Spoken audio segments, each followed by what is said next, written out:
Momentum is building. An experienced team is assembled. Your character is solid. And your faith is steady.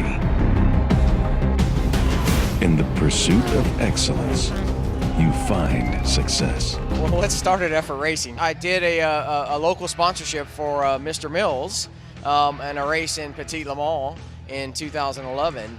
And these guys went out and had one race, and they went out and won the race. And so I had an aspiration to put a Ferrari, a GT2 Ferrari on the grid in 13 or 14. That was really the plan. And after that happened, it kind of changed my perspective on maybe what we could do running with the Porsche. And our top finishing GTA, of course, that's the subcategory for the non-professional driver, is Michael Mills in that Effort Racing Porsche. After that happened, then basically Michael and a couple of the people at our local home track in MSR Houston put together a proposal to establish a racing team.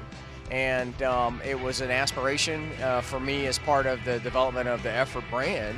And we made that decision in January of 2012 around my kitchen table. And then we proceeded to get a car flown in, and we got a car in 3 days before the Sebring test in 2012. And we went out and won our first race.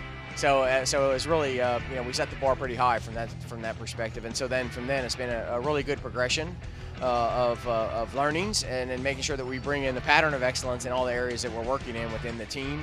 And then now we're focusing more towards the branding and the fans and development of the whole motorsports community. Moving off to a two-car Team Probably World Challenge, obviously there's a lot of changes going on in the racing world generally, and so we took a hard look at that last summer, and then decided that we felt like that the Probably World Challenge with what the format that they have, and then obviously the homologation of the GT3 cars, really puts us in a position to be able to run an effective team, right, without really putting a lot of money at risk, right? So it keeps the cost down somewhat, so we can get the best of both worlds with the Probably World Challenge. We get the world's best cars, and then now we have the best balance of power as well. So it's turned out to be a really good format for us. And tell us about the drivers you had this year: Michael Mills, Tim Bergmeister, Nick Tandy, now Ryan Dial. Oh, that's what a good group of drivers. Obviously, we've built a lot around Michael and his preparation for the GTM, and he's learned and grown a lot with the pro drivers that we put around him. Bergmeister and Mills in the two Effort Racing Porsches. The ability to bring Nick in helped us to be able to get some things sorted on the car that we basically got confirmation of. White flag, 1 to go.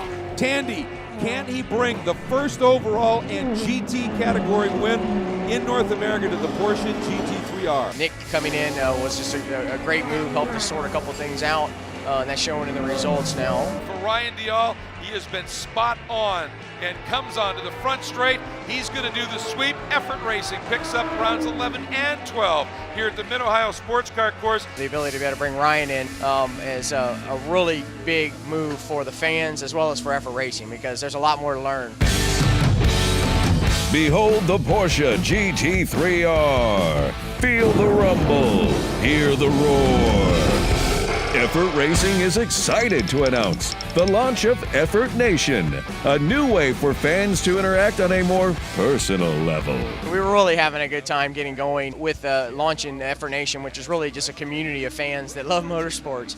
And so starting small, tech talks, and then what we'll do is we're going to have some sights and sounds kind of the motorsports arena, moving out into the Effort Nation community. And then at the same time, we'll be doing, some fun video activities, fan cams, things of that nature for the Effort Nation. And we just want people to love motorsports to get engaged. And so we want to be able to bring them salient information from behind the scenes. And here is a look at the celebrations there for the Effort crew, clinching that first ever Sportsman's Cup. And Jeff Lever has now found Mike Mills. Championship, but that's gotta feel good. Yeah, for sure it does. I'm really glad to get that first championship for Effort Racing. It means a lot to me, my family, everybody at MSR Houston. It's a big deal. We're really, really stoked. I needed a new watch this year. This one I've had 10 years, so I'm glad to get the new one. When we look at the future, obviously there's a lot for us to do. We really want to take a lead in the safety component in the motorsports zone, so we're bringing in a series of what we call visual control, so we'll be changing a little bit how our paddock structure works. Really important for us. And then what we expect to do is continue down the path with development with Porsche, and then we'll work to develop the incoming cars for 16. And it's our intention that we do that and grow with Rally World Challenge along this journey, and looking forward to what's next.